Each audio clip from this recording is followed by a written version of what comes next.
Kuya, ito kasi to. Oh, may gusto ako sa kanya at siya rin. Di niligawan ko. Sa pagliligaw ko sa kanya, fast reply pa siya.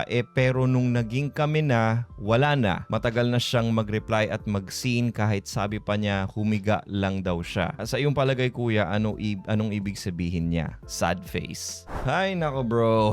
Alam mo parehas tayo ng approach sa babae dati nung mga simp days ko pa no. Sabi mo kayo na no, congrats. Pero bro, you are getting unglued na. Ibig sabihin, nawawala na yung masculine vibes mo. Kasi nagwo-worry ka na kaagad, matagal lang siya mag-reply. Bro, dapat hindi tayo naapekto ang mga lalaki, whether matagal or mabilis man mag-reply yung mga babae sa atin. Bakit? Kasi kung apektado tayo doon, mararamdaman niya ng babae. Believe you me. And ang masama dyan, it will communicate with the girl that you are needy and weak. And once na masense ng babae yun sa'yo, guess what? Babagsak ang level of attraction sa'yo ni girl. And naisip ko, most likely why she is doing this to you is because this is her way of testing you. Kung gaano ka ba talaga ka-strong. Kasi nga prior to this, most likely, nafe-feel na niya na medyo weak and needy ka na. And that is why she is taking her time na mag-reply sa'yo. At saka bro, as a man, you should be busy anyways. Hindi yung nakabantay ka lang lagi sa phone mo waiting for her reply. Tapos kung mag-reply ka naman mas mabilis pa sa alas 4. Bad move yun, sigarilyo, kasi that will communicate with a girl na you have nothing else better to do. And that will cause her level of attraction for you to drop. Dapat ipakita mo sa kanya na hindi ka apektado whether mabilis